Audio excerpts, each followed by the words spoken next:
दोस्तों हमारा 4 मार्च को 12वीं का अर्थशास्त्र इकोनॉमिक सब्जेक्ट का एमपी बोर्ड एग्जाम का पेपर है वो लगातार तैयारी कराते जा रहा हूँ। ओके, इसलिए क्रम से दोस्तों मैं आपको 2 अंक की, 3 अंक की, 4 अंक की और आपकी वस्तुनिष्ठ की प्रैक्टिस कराते जा रहा हूँ। ओके, तो क्रम से वीडियो देखना चाहते हैं 12th इकोनॉमिक्स टॉपर सीरीज 2025 की प्लेलिस्ट पे जाकर क्रम से वीडियो देख लीजिएगा। ये हमारी दोस्तों फाइनल वीडियो रहने वाली है। ये आपकी वस्तुनिष्ठ की महामैराथन होने वाली है। इस वीडियो में दोस्तों मैं आपको आपके 11 अध्याय, इकोनॉमिक्स कितने अध्याय हैं? 11 अध्याय। ओके, तो सभी अध्यायों को मैं एक ही वीडियो में आपकी वस्तुनिष्ठ आपको एकदम हर प्रकार की वस्तुनिष्ठ कवर करा दूंगा, जिसमें आपके जिस टाइप के वस्तुनिष्ठ आ सकते हैं उनकी हम बात करेंगे। साथ ही प्रीवियस ईयर पेपर के सभी वस्तुनिष्ठ मैं लेकर आया हूँ। ओके, तो इस वीडियो बस को आप देख, अगर अभी तक आपसे एक भी वस्तुनिष्ठ नहीं पढ़ा है, इस वीडियो को आप देख लेते तो ओवरऑल आपकी वस्तुनिष्ठ की आपकी तैयारी हो जाएगी। ओके, जिन स्टूडेंट से वस्तुनिष्ठ बन जाते हैं वो क्या है, प्रैक्टिस के तौर पर देखिएगा। मतलब वस्तुनिष्ठ में क्या है, आपको एकदम रटना नहीं पड़ता है, केवल वस्तुनिष्ठ को क्या सुनना है, समझना है, आपको तैयार हो जाएगा। कुछ वस्तुनिष्ठ होंगे जो आपको कठिन लगे तो आपको क्या स्क्रीनशॉट लेकर रख लीजिएगा और अलग से बाद में प्रैक्टिस करते जाइएगा। क्रम से हम अध्याय बाय अध्याय ओके हर अध्याय में हम चलेंगे और उसके वस्तुनिष्ठ कवर करेंगे। चलिए देख लेते हैं। पहला तो हमारा अध्याय आ जाता है व्यष्टि अर्थशास्त्र परिचय। क्रम से है पहला हमारा, देखिए मैं सभी वस्तुनिष्ठ नहीं लूंगा, केवल सिलेक्टिव फोकस करूंगा, लेकिन वस्तुनिष्ठ मैं आपको सभी दिखाऊंगा तो आप क्या है वीडियो को पोस्ट करके आप पढ़ सकते हैं, तैयार कर सकते हैं। ओके, लेकिन मैं क्या है जो फोकस करूंगा केवल सिलेक्टेड पर।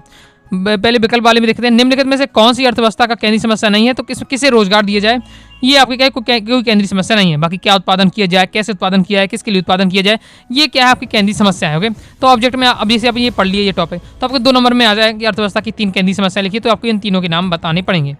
नेक्स्ट, किस अर्थशास्त्री ने आर्थिक समस्याओं को 5 भागों में बांटा है, तो एच आपके राइट ने। नेक्स्ट है आर्थिक समस्या क्या उत्पन्न करती हैं, तो ये सभी तीनों टॉपिक आपके उत्पन्न करती हैं। मानवीय आवश्यकताएं असीमित होती हैं, इन आवश्यकता को संतुष्ट करने के लिए साधन है वो भी सीमित हैं, इन साधनों के वैकल्पिक प्रयोग भी संभव है। ओके, नेक्स्ट उत्पादन संभावना वक्र में कितनी वस्तुओं का उत्पादन होता है, सहयोग होता है, तो केवल 2। ओके, नेक्स्ट हमारा क्वेश्चन है उस केंद्रीय समस्या की पहचान कीजिए जो उत्पादित की जाने वाली वस्तु की मात्रा संबंधित एमपी बोर्ड एग्जाम 24 में क्वेश्चन आया था, किसके लिए उत्पादन किया जाए, ये आपका रहेगा। व्यष्टि अर्थशास्त्र में संबंधित व्यक्तिगत मात्राओं से। ओके, व्यष्टि अर्थशास्त्र में क्या है, छोटे छोटे हिस्सों का आपका क्या अध्ययन किया जाता है।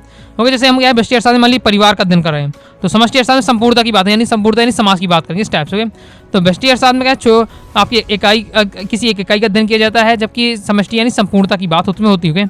एक फर्म में एक उद्योग एक वस्तु की बात हो रही है, तो इसमें व्यष्टि अर्थशास्त्र में हम इसका अध्ययन करते हैं। अवसर लागत का अगले श्रेष्ठ विकल्प की त्यागी गई लागत होती है। ओके, क्वेश्चन आंसर समझाते समय और मैंने आपको और पहली वस्तुनिष्ठ आपको ये बताया, तो मैंने उसमें समझाया था अवसर लागत क्या होती है।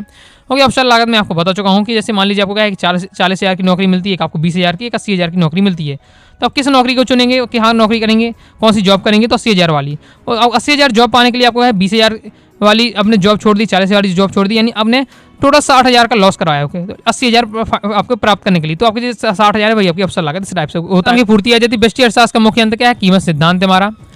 सूक्ष्म एवं व्यापक अर्थशास्त्र एक दूसरे क्या होते हैं, पूरक होते हैं। बाकी आपको जितने मैं आपको दिखाऊँ सभी आपको पढ़ के रखना है, पढ़ लीजिएगा एक बार। ओके, वीडियो को पोस्ट करके जो सिलेक्टेड है उसमें मैं फोकस आपके करता जाऊँगा। कीमत यंत्र पूंजीवादी अर्थव्यवस्था का केंद्रीय समस्याओं को हल करता है, तो बिल्कुल सत्य हो जाएगा आपका।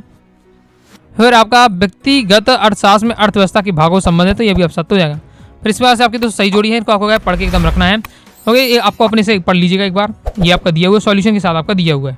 इसमें ये आपका इंपॉर्टेंट भारतीय जो अर्थव्यवस्था होती है क्या एक मिश्रित अर्थव्यवस्था है, आपका प्रीवियस ईयर पेपर में आपका क्वेश्चन आ चुका है। ओके, नेक्स्ट हमारा क्वेश्चन है व्यष्टि अर्थशास्त्र की ओर किन नाम से जाना जाता है, तो व्यष्टि अर्थशास्त्र को सूक्ष्म अर्थशास्त्र कहा जाता है, व्यक्तिगत अर्थशास्त्र भी कहा जाता है।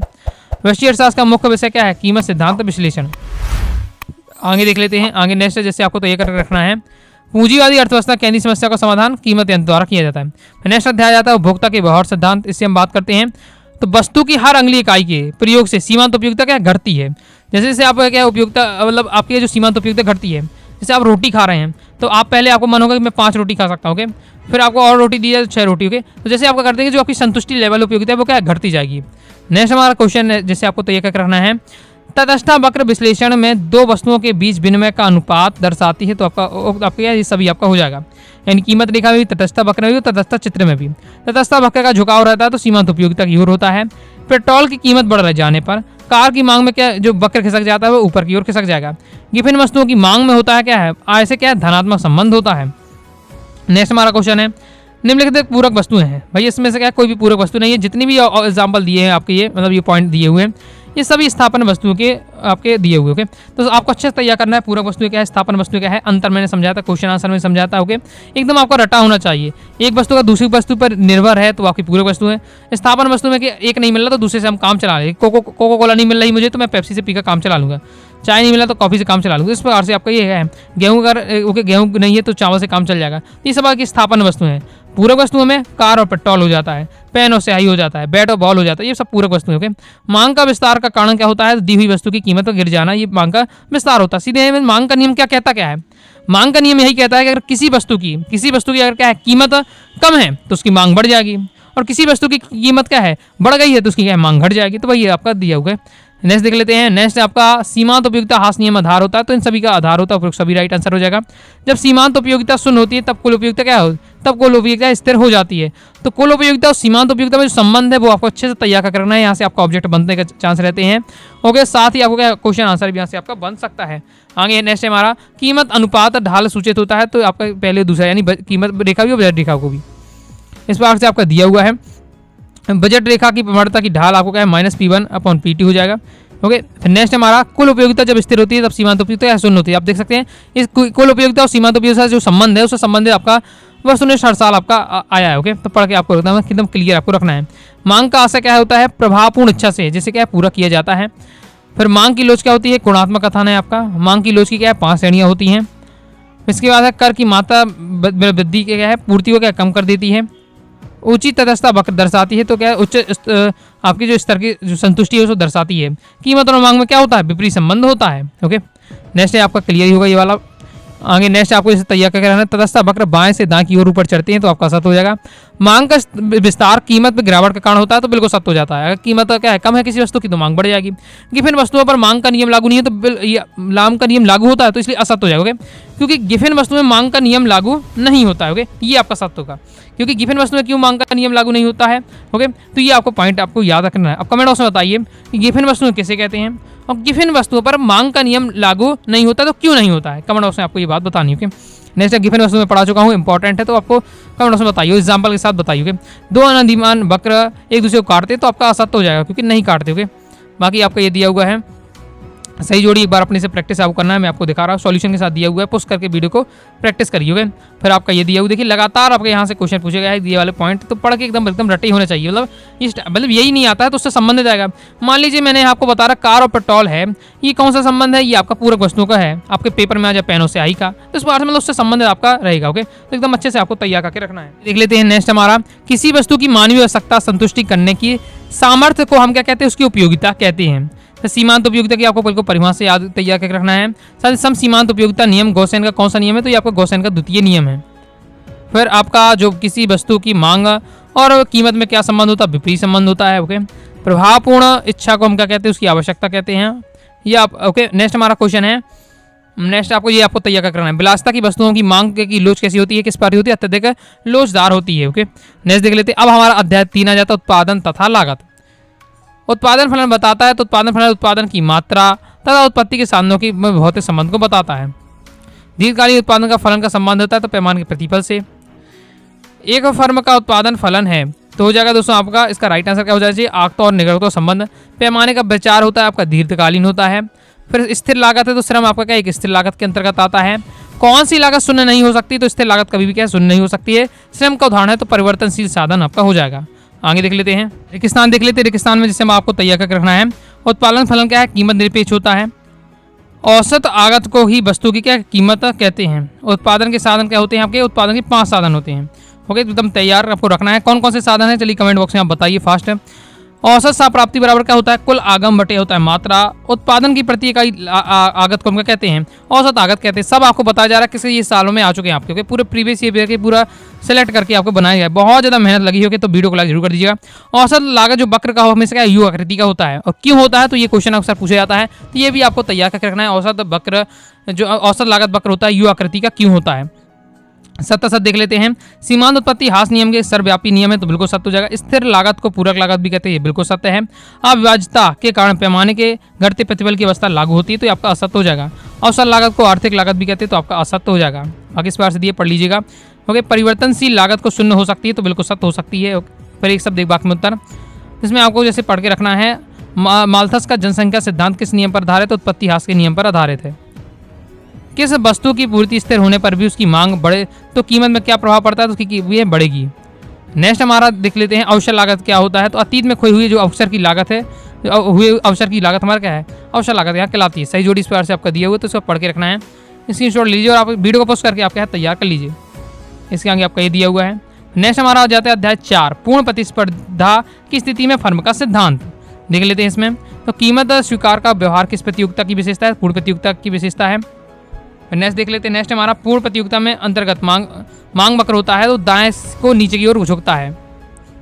इसके आगे देख लेते हैं। ये आपको ये पॉइंट ये सभी आपको तैयार करके रखना है, इंपॉर्टेंट है। आपका समान लाभ तब उत्पन्न होता है जब AR=AC होता है। ओके, अभी आपको शॉर्ट फॉर्म दिया है, पूरा आपको फुल फॉर्म पूरा क्लियर होना चाहिए। आगे देख लेते हैं। नेक्स्ट जैसे आपको ये तैयार कर रखना है, उचित विकल्प को चुनिए। ओके, लाभ इक्वल टू क्या होगा? आगम माइनस क्या लागत होता है। बिल्कुल सिंपल है। ओके, लाभ जितना हमारा आ रहा है उतने में लागत लगी उसमें घटाएंगे, आगम में से हम क्या लागत घटाएंगे, लाभ हमारा निकलेगा, प्रॉफिट निकलेगा। नेक्स्ट हमारा क्वेश्चन है रेगिस्तान की पूर्ति। पूर्ण प्रतियोगिता में प्रत्येक फर्म डेटा वस्तु के उत्पादन विक्रय करता है, तो समरूप पूर्ण प्रतियोगिता प्रत्येक फर्म क्या होता है? समरूप उसकी जैसी मिलने वाली जो वस्तु होती है उनका उत्पादन करता है और विक्रय करता है। ओके, इसके आगे देख लेते हैं। नेक्स्ट हमारा है सम विच्छेद बिंदु पर फर्म की लाभ तथा हानि क्या होती है? शून्य होती है। पूर्ति का नियम डेडेस वस्तुओं पर लागू नहीं होता, तो दुर्लभ वस्तुएं होती है उन पर लागू नहीं होता है। वस्तु की पूर्ति डेडेस का एक भाग है, तो स्टॉक का एक भाग होता है। नेक्स्ट है आपका पूर्ण प्रतियोगिता में एक फर्म की कीमत क्या स्वीकारक होती है। सही जोड़ी इस प्रकार से दी इनकी आपको क्या है पूरी प्रैक्टिस कर लीजिएगा। ओके, वीडियो को पोस्ट करके आप एक बार अपने से सॉल्व करिए। ओके, मैं बात बता नहीं रहा हूँ, आपका सॉल्यूशन के साथ दिया हुआ है, अपने से आप प्रैक्टिस करिए, समझिए। नेक्स्ट है पूर्ण प्रतियोगिता में बड़ी संख्या में विक्रेता होते, बिल्कुल आपका सत्य हो जाएगा। नेक्स्ट हमारा लाभ कुल आगम तथा कुल लागत का अंतर होता है, तो बिल्कुल सत्य हो जाएगा, अभी देखा हमने। ओके, नेक्स्ट हमारा दीर्घ काल में फर्म को समान लाभ ही प्राप्त होता है, बिल्कुल सत्य हो जाएगा आपका ये। ओके, कीमत और पूर्ति में क्या है? विपरीत संबंध होता है, तो ये आपका असत्य हो जाएगा। ओके, देखिए कीमत और पूर्ति में क्या है? सीधे संबंध होता है, विपरीत नहीं होता, क्योंकि कीमत और आपकी मांग में विपरीत संबंध होता है। ओके, बाजार मांग वक्र औसत प्राप्ति वक्र है, तो ये आपका बिल्कुल सत्य हो जाएगा। एक सब देख भाग में उत्तर यहाँ बात करते हैं। तो किस प्रकार में एक प्रतियोगिता काल्पनिक होती है? पूर्ण प्रतियोगिता। नेक्स्ट हमारा क्वेश्चन रहेगा फर्म के आपको लाभ का सूत्र बताना, तो वही आपका है आगम का योग माइनस होगा लागत का योग। नेक्स्ट है यदि सरकार किसी वस्तु पर अधिकतम कर लगाती है तो पूर्ति पर क्या प्रभाव पड़ेगा? जो उसकी पूर्ति होगी वो क्या कम हो जाएगी। पूर्ति की तालिका कितने प्रकार की होती है? 2 प्रकार की होती है। मैंने आपको क्वेश्चन आंसर में समझाया भी था। ओके, क्वेश्चन आंसर बताया था 2 तालिका होती है, कौन कौन सी तालिका होती है, कैसी करना है, वो क्वेश्चन आंसर बढ़ाया था, तो आपको तैयार करके रखना है। पूर्ति लोच का आपको सूत्र भी आपको तैयार करके रखना है। ओके, नेक्स्ट हमारा अध्याय बाजार संतुलन अध्याय 5। ओके, इसे देख लेते हैं। इसमें आपको तैयार करके रखना है कि मांग वक्र होता है, दाएं को नीचे की ओर होता है। साम कीमत में यदि मूल्य अधिक कर दिया जाए तब क्या है? मांग पूर्ति से अधिक हो जाता है। और कीमत सीमा या कीमत तल का निर्धारण करता है, तो सरकार करती है, प्रशासकीय कीमत हो जाती है। सभी आपकी प्रशासकीय कीमत के अंतर्गत आ रहे हैं। राशन की दुकान पर जो गेहूं की कीमत होगी वो कीमत तल के लाएगी। ओके, रेगिस्तान की पूर्ति में किसी वस्तु की कीमत उस वस्तु की निर्धारित होती है जहां वस्तु की मांग तथा जो पूर्ति होती है उसमें क्या है? बराबर होती है। नेक्स्ट है एडम स्मिथ के अनुसार पूर्ण प्रतियोगिता बाजार में एक डेडेस कीमत की परिवर्तन कर देता है, तो आदर्श हाथ। आदर्श हाथ किसे कहते हैं? प्रीवियस ईयर में आज क्वेश्चन आ चुका है 2 नंबर में, तो इसे भी आपको तैयार करके रखना है। मैंने आपको 2 नंबर में कवर भी कराया, तो आदर्श हाथ तो आपको पढ़ के रखना है। नेक्स्ट है डेडेस कीमत उच्चावचन पहली प्रक्रिया है, तो बाजार हो जाएगा। आगे देख लेते हैं, ये आपके पूरे दिए, सभी को आपको प्रैक्टिस कर लीजिएगा वीडियो को पोस्ट करके। ओके, जो सिलेक्टेड है मैं फोकस कर रहा हूँ। सत्य में देख लेते हैं। जैसे बाजार मूल्य काल्पनिक होता है, तो आपका ये बिल्कुल सत्य हो जाएगा। सामान्य मूल्य दीर्घकालीन मूल्य होता है, तो आपका ये सत्य हो जाता है। कीमत तल को क्या है? निम्नतम निर्धारित कीमत भी कहते हैं, ये बिल्कुल सत्य हो जाएगा। कीमत तल यानी निम्नतम निर्धारित कीमत। ओके, फिर आ जाता है ये आपका दिया हुआ इंपॉर्टेंट, यदि हो जाएगा किसी कीमत पर बाजार पूर्ति बाजार मांग से अधिक है, तो उस कीमत पर बाजार की अधिक मांग कहलाती है, तो आपका ये असत्य हो जाएगा। ओके, फिर आपके ये सही जोड़ी इस प्रकार से दिए, तो प्रैक्टिस कर लीजिएगा इसका वीडियो को पोस्ट करके। इसके आगे आपका ये दिया हुआ है। एक सब देख भाग में हम उत्तर देखते हैं। तो यहाँ आपको पढ़ना है बाजार कीमत की निर्धारित मांग और पूर्ति में कौन अधिक प्रभावशाली हो? तो मांग है सबसे ज़्यादा प्रभावशाली होती है। श्रम बाजार में मजदूरी दर का निर्धारण कैसे कर दिया जाता है? तो जहां श्रम मांग तथा श्रम पूर्ति एक दूसरे के प्रतिच्छेद करते हैं, तो उस पर से निर्धारण किया जाता है। नेक्स्ट है हमारा कि न्यूनतम समर्थन मूल्य किसके द्वारा निर्धारित किया जाता है? तो सरकार के द्वारा निर्धारित किया जाता है।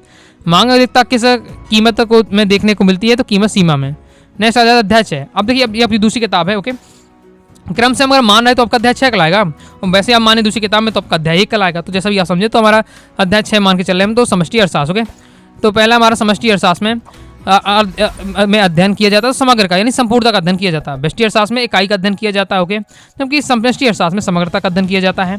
सामान्य बेरोजगारी का अध्ययन किया जाएगा तो समष्टि अर्थशास्त्र में किया जाएगा, क्योंकि समग्रता की बात हो गई। आधुनिक अर्थशास्त्र के जनक कहा जाता है तो एडम स्मिथ को कहा जाता है। समष्टि अर्थशास्त्र में ध्यान नहीं दिया जाता, जूट उद्योग का ध्यान नहीं दिया जाता। बाकी यह है, मतलब सिंपल है, सीधे समग्र मान का ध्यान दिया जाएगा, अर्थव्यवस्था की मुद्रा प्रसार का, बेरोजगारी की समस्या पर, इन सब में ध्यान दिया जाएगा। अब जूट का उद्योग तो ये बिल्कुल टॉपिक ही हटके है, ओके, तो समझ जाएंगे इससे आप। प्रोफेसर किन्स के किस विचारधारा का विकास किया, तो समष्टि का विकास किया था। महामंदी किस वर्ष आई, ये इंपॉर्टेंट है आपको, तो 1929 में आई थी, ओके, तो ये आपको देख लेते हैं। आगे नेक्स्ट, आधुनिक अर्थशास्त्र के जनक एडम स्मिथ को कहा जाता है। फिर नेक्स्ट है हमारा क्वेश्चन, उत्पादन क्षमता में वृद्धि के लिए जो व्यय किया जाता है उसे हम क्या है, निवेश व्यय कहते हैं। समष्टि अर्थशास्त्र में क्या है, सामूहिक अर्थशास्त्र भी कहा जाता है, तो बिल्कुल सत्य हो जाएगा। आगे देख लेते हैं। अब जैसे प्रोफेसर किन्स को आधुनिक अर्थशास्त्र का जनक कहा जाता है तो असत्य हो जाएगा, क्योंकि पढ़ते आ रहे हैं, एडम स्मिथ को कहा जाता है। फिर आपकी ये सही जोड़ियाँ दी हैं, प्रैक्टिस कर लीजिएगा। आगे आ जाता है एक शब्द एक वाक्य में उत्तर देना है। इसमें दोस्तों हमारा समष्टि अर्थशास्त्र के कितने प्रमुख क्षेत्र हैं, तो आपके पारिवारिक क्षेत्र, फर्म है, सरकारी क्षेत्र है, बाहरी क्षेत्र, ये सब आपके दिए हुए हैं। नेक्स्ट, जब कोई देश विश्व के अन्य देशों से, राष्ट्रों से वस्तुएं खरीदता है तो उसे हम क्या कहते हैं, उसे हम कहते हैं आयात, ओके। जब हम खरीदते हैं किसी विदेश से तो वो कहलाता है आयात, ओके। देख लेते हैं, आगे देख लेते हैं। जब कोई देश विश्व के अन्य देशों से वस्तुएं खरीद रहा है, मतलब अपने देश में मंगा रहा है, ओके, मंगा रहा है, तो वो आपका आयात कहलाएगा। नेक्स्ट हमारा अध्याय है राष्ट्रीय आय का लेखांकन, इसे देख लेते हैं। जिसमें आपका राष्ट्रीय आय की समिति की स्थापना कब हुई थी, ओके, तो वो आपको तैयार करके रखना है। एक देश की भौगोलिक सीमाओं में एक वर्ष में उत्पादित सभी वस्तुओं और सेवाओं के मूल्यों का योग हमारा क्या है, सकल घरेलू उत्पाद कहलाता है। एक वर्ष में राष्ट्रीय आय में कुल जनसंख्या को भाग देने पर हमें क्या प्राप्त होता है, प्रति व्यक्ति आय प्राप्त होती है। राष्ट्रीय संपत्ति का अंग नहीं है, तो जो हमारा स्थिर पूंजी होती है वो राष्ट्रीय संपत्ति का अंग नहीं होती है, ओके। प्राथमिक क्षेत्र से बाहर तो होटल आपका क्या है, कोई प्राथमिक क्षेत्र नहीं है। बाकी कृषि करना, मछली पालन, ये खाना, ये सब प्राथमिक क्षेत्र के अंतर्गत आता है आपका, ओके। कल्याणकारी अर्थशास्त्र के जनक क्या है, पोंगू को कहा जाता है, ओके। रेगिस्तान में राष्ट्रीय आय की गणना होती है, प्रतिवर्ष की जाती है। सकल घरेलू उत्पाद माइनस अगर मूल्यह्रास करते हैं तो उसमें हमें क्या है, शुद्ध घरेलू उत्पाद प्राप्त होगा। कृषि हमारा क्या है, प्राथमिक क्षेत्र में होता है, प्राथमिक क्षेत्र में शामिल है। ये परिवहन, संचार, बैंकिंग, ये क्या है, तृतीय क्षेत्र में सब आते हैं आपके। फिर इस सत्ता में भारत का प्रति व्यक्ति आय विकसित देशों की तुलना में काफ़ी कम है, तो बिल्कुल सत्य हो जाएगा, MP 19 में था।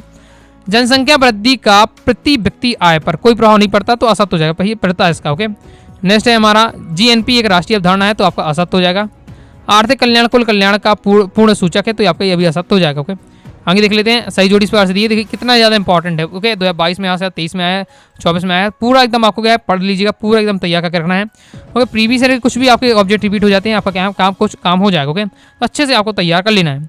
एक शब्द एक वाक्य में उत्तर दिया है, कृषि, वानिकी, ये सब है जो मत्स्य पालन, ये कौन सी अर्थशास्त्र में आते हैं, तो प्राथमिक क्षेत्र में आते हैं, ओके। नेक्स्ट हमारा किसी आय को किसी विशिष्ट वर्ष की औसत आय का माना जाता है सकल घरेलू उत्पाद को।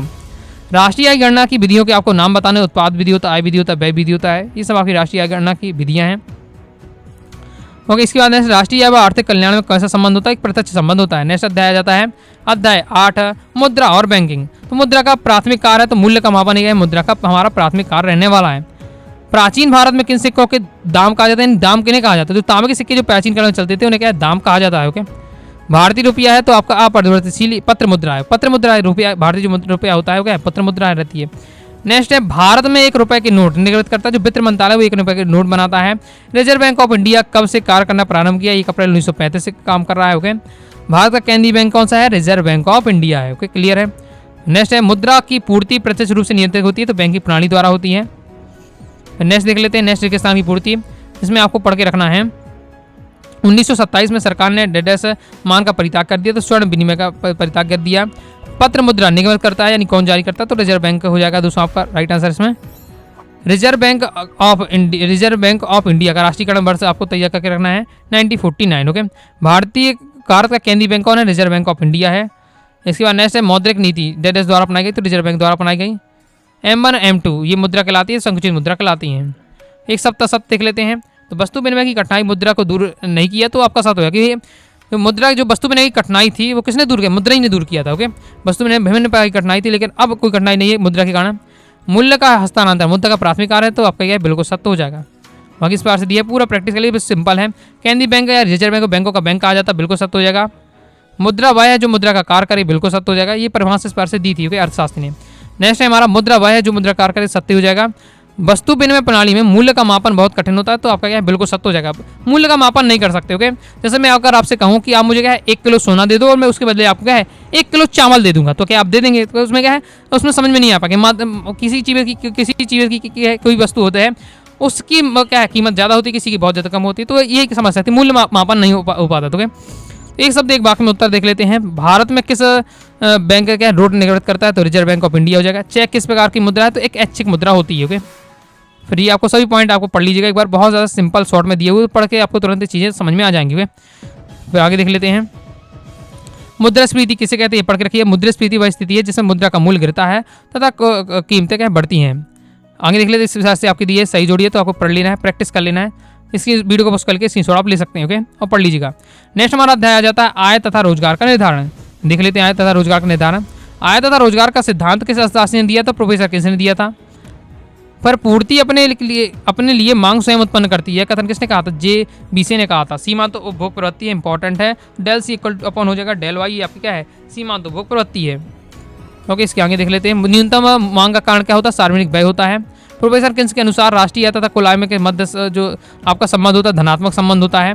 किन्स का संबंध है? तो आपका किन्स का जो सिद्धांत है उसका संबंध किससे? प्रभावपूर्ण मांग से है। एक स्थान में हम बात करते हैं तो वही आपका दिया हुआ संबंध है प्रभावपूर्ण मांग से है। प्रभावपूर्ण मांग बढ़ने पर रोजगार का स्तर क्या होता है? हमेशा बढ़ता है। आपका आय में वृद्धि होने से उपभोक्ता के व्यय में क्या है? तुलनात्मक क्या कम वृद्धि होती है।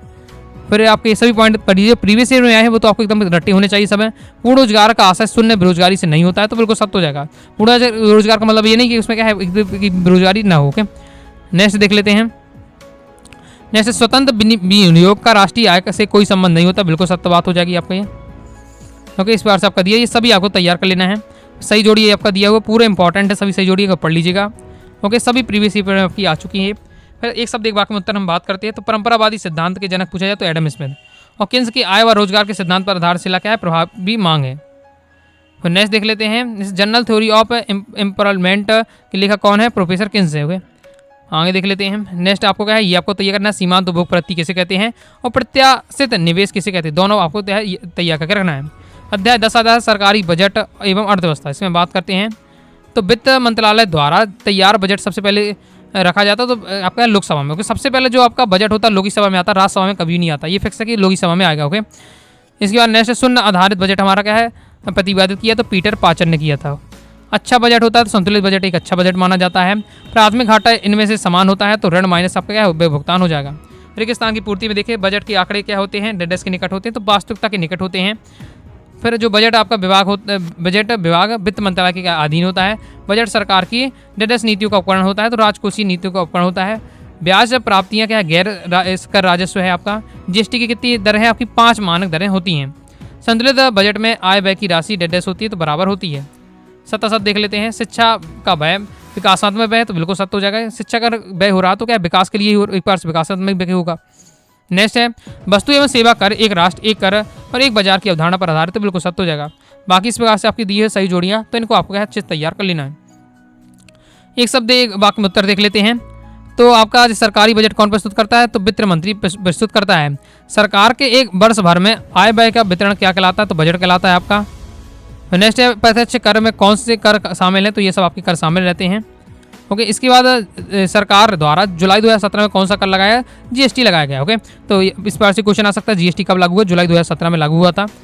आगे देख लेते हैं अब अध्याय 11, लास्ट अध्याय रहने वाला हमारा खुली अर्थशास्त्र समष्टि अर्थशास्त्र। ओके, तो देख लेते हैं ये आप इसमें कौन सा आपको तैयार करना है। निम्नलिखित में से कौन से पूंजी खाते की मद होती है? तो ये आपकी विनियोग आय होगी।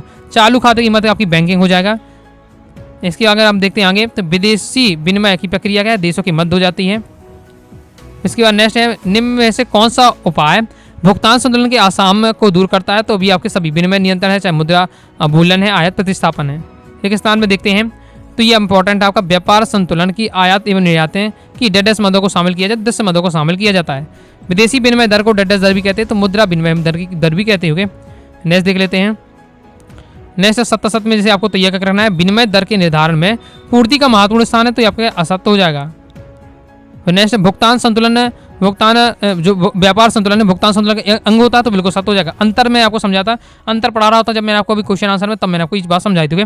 विदेशी विनिमय दर को फॉरेक्स दर भी कहते हैं, तो आपका सत्य हो जाएगा। विनिमय नियंत्रण का क्या उद्देश्य होता है? तो आयात व निर्यात में सरकारी नियंत्रण होता है। ओके, ये सब आपका क्या है? बीमा, परिवहन, पर्यटन, उपहार, ये सब आपके कौन सी मद है? तो आदर्श मद है। ओके, मदों संबंधी आपका अक्सर क्वेश्चन बनता है, तो ये आपको तैयार करके रखना है। व्यापार संतुलन में कौन सी मदें शामिल होती है? तो दृश्य मदें शामिल होती है। मुद्रा संकुचन क्या होता है? तो जब मुद्रा का मूल्य बढ़ता है, कीमतें गिरती हैं। विश्व बैंक की स्थापना 1944 में हुई। तो ये इंपॉर्टेंट है आपका। त्रुटि या लोप किसे कहते हैं? तो भुगतान शेष के खाते में होने वाली जो कमियों को हम क्या त्रुटि या लोप कहते हैं। फिर आपकी सही जोड़ियाँ दी हैं तो आपको पढ़ लीजिएगा, कंप्लीट हो जाता है। तो इस प्रकार से दोस्तों मैं आपका टोटल आपके 11 अध्याय थे, सभी अध्यायों को ओके इस वीडियो में हमने क्या वस्तुनिष्ठ किए हैं। मैं जितना मुझसे हो सकता है मैं आपके लिए क्या है प्रयास कर रहा हूँ कि आप क्या है आपसे सभी वस्तुनिष्ठ बने। ओके, और आप क्या है वस्तुनिष्ठ में 32 में 32 स्कोर कर सकें। प्रैक्टिस आप करते रहिएगा। ओके, बाकी प्रॉपर तैयारी करना चाहते हैं तो 12th इकोनॉमिक्स है टॉपर सीरीज 2025 के नाम से प्लेलिस्ट है, प्लेस पे जाकर क्रम से वीडियो देखकर तैयारी कर लीजिएगा। वीडियो पसंद आए लाइक करके सब्सक्राइब जरूर दीजिएगा। साथ ही दोस्तों टेलीग्राम चैनल और व्हाट्सएप चैनल को ज्वाइन कर लीजिएगा। मिलते हैं नेक्स्ट वीडियो में, तब तक के लिए बाय बाय।